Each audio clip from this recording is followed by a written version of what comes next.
अल्हम्दुलिल्लाहि रब्बिल आलमीन वल आक़िबतु लिल मुत्तक़ीन वस्सलातु वस्सलामु अला सय्यिदिल मुरसलीन व अला आलिहि व अस्हाबिहि अजमईन।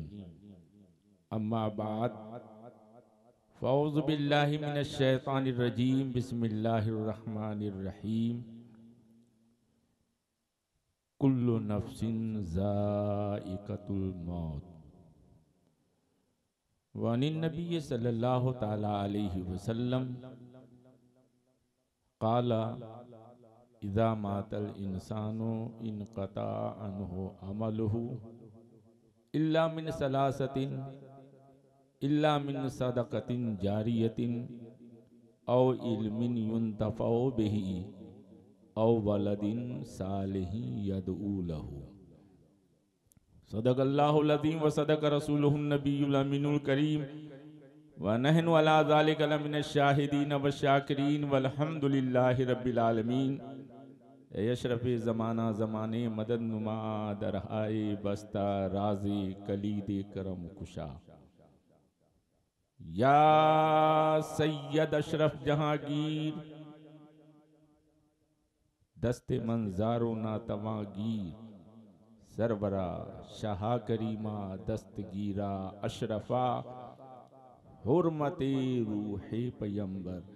एक नजर कुन सुए माँ हुर्मते रूहे पयंबर। एक नजर कुन सुए माँ बहक ख्वाजा उस्मान हारूनी मदद कुनिया मोइनुद्दीन चिश्ती। बहक ख्वाजा उस्मान हारूनी मदद कुनिया मोइनुद्दीन चिश्ती। या शेख अब्दुल कादिर जिलानी शय्यलिल्लाह। या शेख अब्दुल कादिर जिलानी शय्यलिल्लाह। या शेख अब्दुल कादिर जिलानी शय्यलिल्लाह। गौसे आजम बमने बेसरो सामा मददे किबले दी मददे काबे ईमा मददे। मोहब्बत से जी लगाकर बारगाहे रिसालत में पहले हदिये दुरूद पाक नजर करें और पढ़ें। अल्लाहुम्मा सल्ली अला सय्यदिना व मौलाना मुहम्मदिन बारिक वसल्लिम सल्लु अलैहि सलातुम व सलामुन अलैका या रसूल अल्लाह सलातुम व सलामुन अलैका या हबीब अल्लाह। एक मर्तबा यानी बरसों बाद यहाँ आया हूँ। बहुत पहले शबे बारात के मौके पे या शबे कदर की रात में आया था और एक लंबे अरसे के बाद खतीब अहले सुन्नत खतीब मारवाड़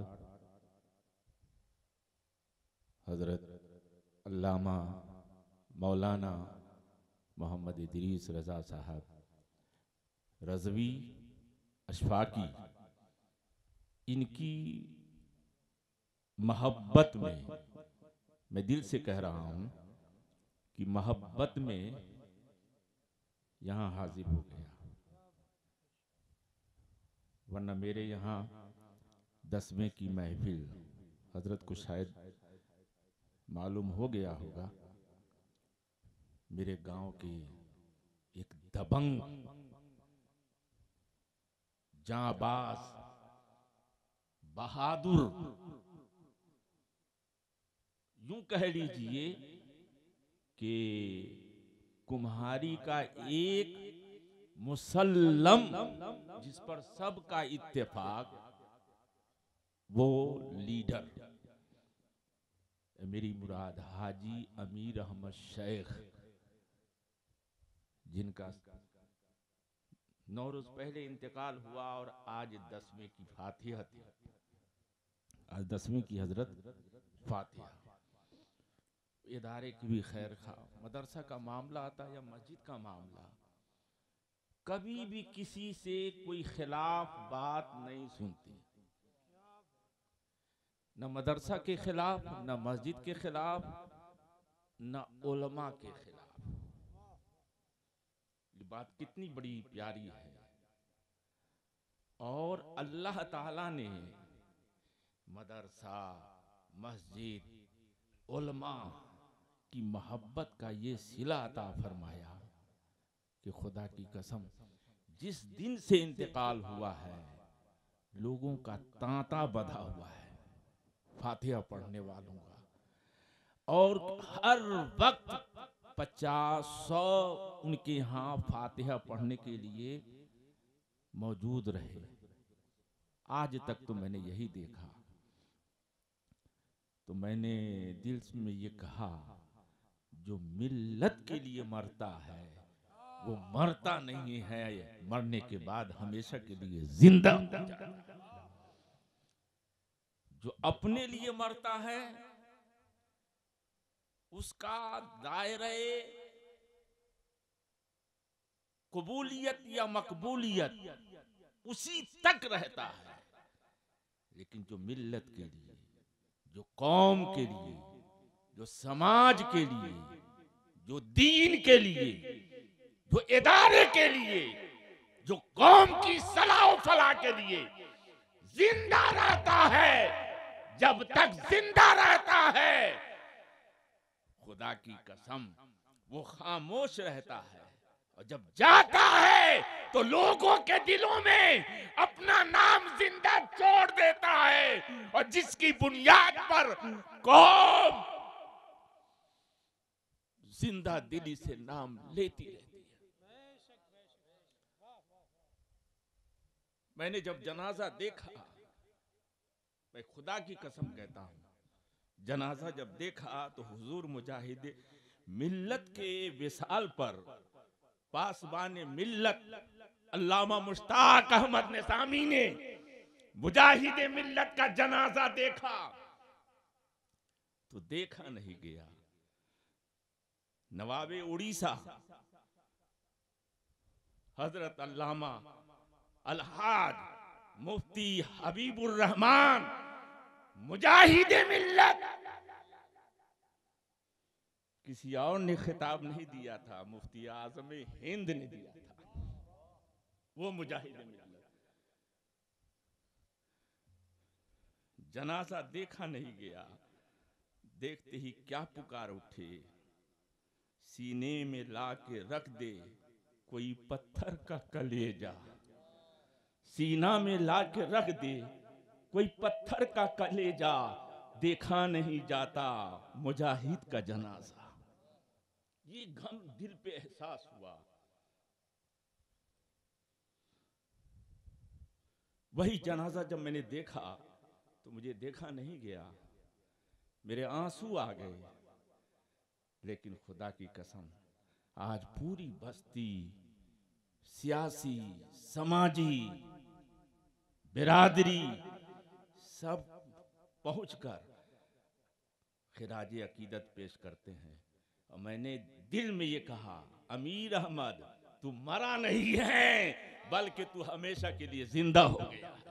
तेरा नाम जिंदा है और तेरा नाम जिंदा रहेगा, इसलिए कि तूने कौम और मिल्लत के लिए कुर्बानी दी है। तो कौम और मिल्लत तुम्हें कभी फरामोश नहीं करेगी, बल्कि हमेशा जिंदा, हमेशा बाकी रखेगी। तुम्हारा नाम उनके दिलों में हमेशा जिंदा और पाइंदा रहेगा। तो वही आधा घंटा बयान किया मैंने, और मेरे अजीज डॉक्टर गुलाम मोहम्मद अशरफी और अजीज हम मोहम्मद मोहसिन रजा, जो हजरत के इतने गर्विदा हो गए हैं मौलाना इदरीस साहब के, वैसे अखलाक तो माशाल्लाह जिसका अखलाक बुलंद है सब उसके होते हैं, सब कुछ यही अखलाक है। आदमी दुनिया से कोई कुछ नहीं ले गया है, जमीन जायदाद मकान दौलत तिजारत सरमाया सब यहीं रह जाएगा, लेकिन अगर आपका अखलाक बुलंद है, किरदार बुलंद है, आपके काम अच्छे हैं, तो आप काम की बुनियाद पर हमेशा लोगों के दिलों में जिंदा रहेंगे। तो मौलाना इदरीस साहब का, और आज बासनी में मौलाना ज़हूर अहमद साहब का भी उर्स है, बहुत इसरार किया, बहुत इसरार किया। मैंने माजरत चाह ली थी पहले 10वें की वजह से, वहां भी नहीं जा सका। आ गया। अब वक्त हो गया है पूरा, वक्त हो गया पूरा। भी सब स्टेज पर एक सब मुकर्रिर है कारी सगीर अहमद साहब। मुझे लगता मैं जब कुम्हारी में आया था तब ये नागौर शरीफ में आ गए। बहुत पुराने हैं, मुझे 42 साल हो गए हजरत। और ये मुफ्ती साहब, अब मुझे मेरा दिल चाहता है कि भाई मुफ्ती ही साहब का तज़किरा कर दूं कि हजरत की खिदमत में ये भी रहे हैं पूरी ज़िंदगी अब तक की। और मैं भी, हजरत मौलाना अब्दुल रशीद साहब भी, कारी सगीर अहमद साहब भी। तो कुम्हारी मैं आया नहीं, मुफ्ती साहब के जरिए में भेजा गया। कुम्हारी आया नहीं था, मैं भेजा गया था सन 1981 ईस्वी में। सन 1981 में, 80 में मेरी फरागत हुई थी और 81 शव्वाल का था। मैं यहाँ कुम्हारी में आ गया। कहा बेटा जाओ कुम्हारी, बहुत दीनी माहौल है, दीनी माहौल है। और देखिए अल्लाह गवाह है कि मैंने ये दुआ की थी मदरसा दारुल उलूम सहाकिया में, ए अल्लाह मुझे ऐसी जगह देना कि जहां मुझे चंदा के लिए रसीद लेकर कहीं जाना न पड़े। हालात चंदा के लिए कितने हालात खराब हैं। और ये आप लोग ये यकीन रखिए कि मैं ये थोड़ा गरीब घराने का नहीं, मैं अल्हम्दुलिल्लाह मेरे बाप दादा जो थे ना बड़े, हाँ सब अच्छा अल्हम्दुलिल्लाह, सब दुनियावी तालीम में। मेरे चचेजाद भाई डॉक्टर हैं, ब्रांच मैनेजर हैं, कहने की ज़रूरत नहीं है। फौज में बहुत बड़े अफसर भी हैं अभी भी। तो मदरसा लाइन में मुझे हमारे घर वालों को पढ़ाने की ये नहीं थी कि मदरसा लाइन में जाएं। मुफ्ती आजम हिंद अलैहिर्रहमा के मुरीद चहीते हजरत अल्लामा कारी अब्दुल मजीद साहब अलैहिर्रहमा, जिनको मुफ्ती आजम हिंद ने ये अपने मुंह से निवाला लेकर खिलाया था। सुभान अल्लाह। वही मौलाना अब्दुल मजीद साहब ने, अब उनकी निगाह ने देखा नहीं बड़े घर के मालदार घराने के ये लड़के पढ़ते हैं स्कूल में, इन्हें मदरसा में ले चलो, ये आलिम बनेंगे तो गांव में सबसे बड़ा बाअसर खानदान है, पूरे गांव पे इसका असर पड़ेगा और यहाँ गांव की सलाह होगी। तो लेकर आ गए पढ़ाने के लिए। मुफ्ती साहब की बारगाह में मैं रहा 3 साल। मैं सादसा तक मैंने वहीं पढ़ाई की थी, यहाँ भी 3 साल मैंने तालीम हासिल की। फरागत अभी दस्तार फजीलत नहीं हुई थी, मुफ्ती साहब ने इस जगह का इंतखाब फरमाया। लेकिन सुन लीजिए, तकरीर कभी फिर सुनते रहिएगा, कुछ कुछ बातें तो सुनिए कि जिंदगी में कैसे दौर आते हैं। अब आजकल के नौजवान तो कुछ नहीं बर्दाश्त कर सकते हैं। जो हमारे हम उम्र और उलमा जो हैं हमसे और बड़े, जितने बड़े ऊपर चले जाएंगे, बड़ी कुर्बानियां दी हैं, बड़ी कुर्बानियां दी हैं जिसको बयान नहीं किया जा सकता। मुझे मुफ्ती साहब ने भेज दिया, मौलाना बहुत अच्छा है, हर तरह से जाइए। मैं यहाँ कुम्हारी में आया। तो कुम्हारी में आने के बाद मेरे से पहले जो मुदर्रिसीन थे उन्होंने कुछ शिकायत कर दी खाने पीने की, खाना अच्छा नहीं है, सब्जी सालन ठीक नहीं है। तो गांव वाले परेशान हो चुके थे। कहा अब जो मौलाना आवे उनको सूखी तनख्वाह दो और कहो कि वो खुद खाना खुद ही बनाकर खाएं। अब मैं आया तो मुझे ये शर्त रख दी कि आपको खाना खुद बनाना पड़ेगा, खाना पकाना पड़ेगा और खुद ही खाना होगा। 400 मेरी सूखी तनख्वाह तय की, इसी में खाना बस।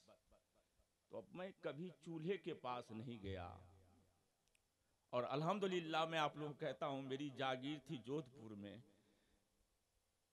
वहाँ जो लोगों ने मोहब्बत और प्यार दिया, उनका अकीदा था जब मेरी फरागत हुई तो मेरे घर वाले नहीं रोए होंगे, उससे कहीं ज़्यादा वो लोग रोए कि आज आप हमसे बिछड़ जाएंगे। जब से मैंने आपको खिलाना शुरू किया घर में खैरो बरकत ही खैरो बरकत देख रहा हूं। जोधपुर शहर की बात मैं कह रहा हूं। अब यहाँ आया तो खाना बनाने के लिए, लेकिन सुनिए मैंने कहा मुफ्ती साहब ने भेजा है, पलट कर नहीं जाऊंगा, कुछ भी हो जाए। खाना बनाना नहीं जानता था, लेकिन अल्हम्दुलिल्लाह खुद सीखना शुरू किया। बैठने वाले थे तो कहते थे ऐसे गूंधिए, ऐसे कीजिए, प्रैक्टिस बता दिया। एक हफ्ता मैंने सीखा और खाना मैं बनाना मैंने शुरू कर दिया।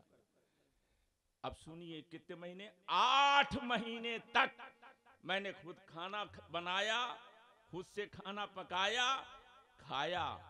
लेकिन ये नहीं कि जो हम कुम्हारी छोड़कर चले गए, नहीं, मैंने कहा मुफ्ती साहब ने भेजा है और कुछ समझ करके भेजा है। मुफ्ती साहब तशरीफ लाए, जलसा के मौके पर कहा मौलाना यहां रहिए, यहां रहिए, मैं आपके लिए यहां बेहतरी देख रहा हूं, आपके यहां रहने में मैं भलाई देख रहा हूं। सुभान अल्लाह, वो जुमला। और आज मैं कह रहा हूं खुदा की कसम कि मुफ्ती आजम राजस्थान वो वली कामिल थे, मर्दे कामिल थे। हमारी आपकी जाहिरी निगाह देखती है, उनकी निगाह अरे बातिनी को भी देखा करती थी। फरमाया बेटा मौलाना ये जगह आपके लिए बेहतर है, आप यहीं रहें। मैं रह गया। हालांकि छीपों की मस्जिद से जगह आई थी बीकानेर में, और 400 यहां तनख्वाह थी, वहां 700। लेकिन कहा मैंने नहीं, मुफ्ती साहब ने मुझे भेजा है। अब मुफ्ती साहब ही यहां से अगर जगह बदल दे तो ये मुफ्ती साहब के करम पर हैं, मैं नहीं जगह बदली करूंगा।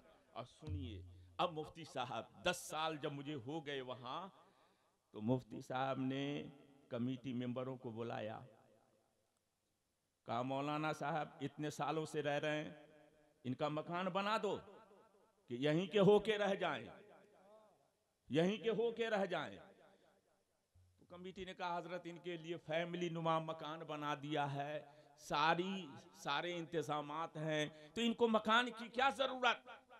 कहा नहीं, इनका मकान बन जाना चाहिए, क्योंकि मकान जब यहां बन जाएगा तो यहां से ये कहीं नहीं जाएंगे। अच्छा भी देखिए, तवज्जो नहीं दी कमेटी ने, लोगों ने कहा कि हजरत यहां मकान बनाए कि क्या करेंगे। मुफ्ती साहब तशरीफ लाए एक दफा जोधपुर से, मौलाना आप प्लाट खरीदें, प्लाट खरीदें। अब उस पर 400 मेरी तनख्वाह, उस वक्त प्लाट की कीमत थी 10,000 रुपये, 10,000 रुपये प्लाट। तो मैंने सोचा कहां से ये मैं प्लाट खरीदूंगा। मैं बोला कुछ नहीं, का इरादा कर लीजिए। मैं ये स्टेज पर बैठ करके कह रहा हूँ, आज मौलाना इदरीस साहब, मौलाना अब्दुल रशीद साहब अच्छी तरह जानते होंगे, हजरत को जब कोई किसी से काम कराना होता या उस काम को पूरा करना होता या करामत दिखानी होती, तो ये नहीं कहते ऐ मकान बन जाएगा, नहीं कहते, फरमाते कि इरादा करो, इरादा करो। ये इरादा करने का हुक्म फरमाते, और मैं कहता हूं यकीन के साथ कि इसी इरादे में मुफ्ती साहब की करामत छुपी रहती थी। इरादा कोई करता हो जाता, हो जाता। मैंने इरादा कर लिया, मैंने कहा हुजूर मैंने इरादा कर लिया। इत्तेफाक से मदरसीन की जो बीसी चल रही थी 300 रुपए वाली, तो मौलाना साहब 9,500 की बीसी निकल गई। मैंने सोचा हजरत अब आएंगे पूछेंगे, तो प्लॉट खरीद लिया। प्लाट खरीद लिया, मुफ्ती साहब तशरीफ लाए, कहा मौलाना प्लाट खरीदा, जी खरीद लिया। अब इरादा कर लीजिए बनाने के, इरादा कीजिए बनाने का। अब सोचिए कि कहां से बना। मैंने कहा हुजूर इरादा कर लिया। अब कर लिया, शाबान में जलसे में तशरीफ लाने वाले, मैं समझ गया मुफ्ती साहब भूलेंगे नहीं, आते ही पूछेंगे मौलाना काम शुरू किया या नहीं किया। आने से पहले मैंने एक मटेरियल वाले दुकान नागौरी इकबाल से कहा, है भाई हाजी इकबाल, अरे मुझे काम कराना है, आप इसमें क्या कर सकते हो, कर्ज हसना के तौर पे सामान वगैरह दे सकते हो। कहा हजरत जितना चाहिए ले जाइए, जितना चाहिए ले जाइए। अब मैंने उसे कह दिया, इधर काम शुरू किया। अब मेरे किसी दोस्त को खबर हुई मौलाना इलियास मकान बनाना चाहते हैं, कहा सीमेंट मेरी तरफ से, किसी को खबर हुई बजरी मेरी तरफ से, किसी को इत्तला मिली पत्थर हमारे तरफ से। यानी इस तरह से होते होते दीवार खड़ी हो गई, कुर्सी तक तैयार। अब मुफ्ती साहब तशरीफ ले आए, मौलाना आपने काम शुरू किया? मैंने कहा हाँ हजरत शुरू कर दिया। तो कहाँ तक? फाउंडेशन तक। काम बंद नहीं करेंगे, काम पूरा करेंगे, मकान मुकम्मल तैयार कर लेंगे। मैं कहता हूं कि मेरा मकान इस तरह बना, इस तरह बना कि खुदा की कसम मेरे गुमान में नहीं था। मुफ्ती आजम की करामत थी, मुफ्ती आजम की जबान थी। मेरा मकान मुकम्मल बन गया और मेरे ऊपर किसी का कोई 1 रुपया कर्ज नहीं रहा। ये मुफ्ती साहब की करामत में कह रहा हूं। मौलाना सिकंदर और मौलाना ये जानते हैं, हजरत मौलाना इदरीस साहब, मौलाना अब्दुल रशीद साहब, बासनी में दावत थी। इत्तेफाक से मैं उस दिन चला गया प्रोग्राम में। दावत में हजरत शरीक आए, मोहम्मद हाजी मोहम्मद अनवर खालपिया वाले, मोहम्मद अली खालपी उनके रिश्तेदार भी लगते हैं। दावत दस्तरखान सजा हुआ था। मुफ्ती साहब ने फरमाया कि उलमाए बासनी हज कर चुके हैं? सब ने कहा जी हाँ हम हज कर चुके हैं। कुम्हारी के उलमा मौलाना इकबाल हज कर चुके हैं, मौलाना सिकंदर ने हज नहीं किया है। अच्छा मौलाना सिकंदर हज नहीं किया आपने? जी नहीं किया। अच्छा इरादा कर लो, इरादा कर लो हज करने का। अब मौलाना सिकंदर गरीब आदमी, मदररीस, और उनकी भी ऐसी तनख्वाह। तो कहा हुजूर दुआ फरमाए। मैंने इरादा कर लिया, बस इतना कहना था। और उसी वक्त हाजी अनवर अपने घर से बाहर, अंदर से आए बाहर। कहा हजरत क्या फरमा रहे हैं? आपने फरमाया मौलाना सिकंदर हज का इरादा कर चुके हैं। कहा हजरत अगर ये हज करना चाहते हैं तो इनके हज का खर्चा मैं देता हूं, मैं देता हूं। इधर कहा मुफ्ती आजम राजस्थान ने। फिर मौलाना सिकंदर ने कहा दिल में कि मैं जाता हूं, मेरी माँ रह जाएगी, माँ के बगैर जाना ये मेरा दिल नहीं गवारा करता। अभी दिल में ख्याल ही लाया था कि उधर फिर उनके मामू ने कहा मौलाना अगर आप अपनी वालदा को ले जाना चाहते हैं तो अपनी वालदा को भी ले जाएं, वालदा के भी और आपके हज का खर्चा मैं अदा। बताइए कि इसे करामत नहीं कहेंगे तो क्या कहेंगे? और अल्हम्दुलिल्लाह फिर जब वो घर वहां दारुल पहुंचे मुझे लेकर के, तो मुफ्ती साहब की बारगाह में सलाम पेश किया, अर्ज किया हुजूर मेरी वालदा भी जाएंगी, मैं भी जाऊंगा आपकी दुआ की बरकत से। वो तो कुछ नहीं कह पाए। मैंने कहा हुजूर इनकी ये तमन्ना है कि इनके घर से इनकी बीवी भी साथ में, औरत भी साथ में चली जाए तो बेहतर रहेगा। हजरत ने फरमाया इरादा कर लो, इरादा कर लो। और वहां से आए और उनके घर वाले ससुराल वाले जो थे कहा मौलाना अब आप जाएंगे, आपकी वालदा जाएंगी तो ऐसा करें कि घर से भी ले जाएं और उनके हज का खर्चा सारा हम पेमेंट अदा करेंगे। 3 आदमी हज करके आए और 1-2 नहीं है, कम से कम मैं 10 करामतें हजरत की मैंने देखा और मैंने कानों से सुना, वो मैं बयान कर रहा हूं, वो मैं बयान कर रहा हूं। मौलाना इदरीस साहब गवाह होंगे, एक दफा पीपाड़ के यहाँ पानी निकल रहा था, आप लोगों ने सुना भी होगा। वहां जो देवबंदियों का इलाका और देवबंद, वहां पानी कहीं मीठा नहीं, कहीं मीठा पानी नहीं। वहां के सुन्नी लोग आए और वहां का हजरत आप वहां निशान लगा दें, आप दुआ फरमा दें कि मीठा पानी निकल आए। चुनांचे मुफ्ती साहब तशरीफ ले गए। देवबंदियों का ख्याल था, उनका नजरिया था पानी मीठा तो है नहीं, पूरे इलाके के अंदर खारा पानी है। ये लोग ला रहे हैं मुफ्ती साहब को कि हमारे मुफ्ती साहब बाकमाल हैं, बुजुर्ग हैं, अल्लाह वाले हैं, देख लेते हैं कि कैसे यहाँ मीठा पानी निकलता है।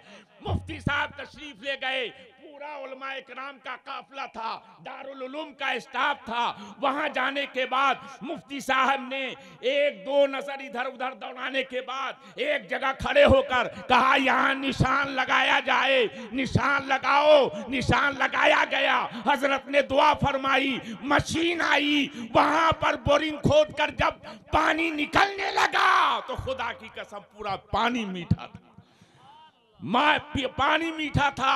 और उस दिन मैं जब जोधपुर के अंदर पहुंचा तो लोग वहां पर मुफ्ती साहब मिठाई लेकर, स्टाफ से आपने फरमाया कि यहाँ पर शीनी दिलाओ, नियाज दिलाओ गौसे पाक की, इसलिए कि गौसे पाक की के करम से अल्लाह ताला ने कुएं के अंदर मीठा पानी चश्मा जारी कर दिया।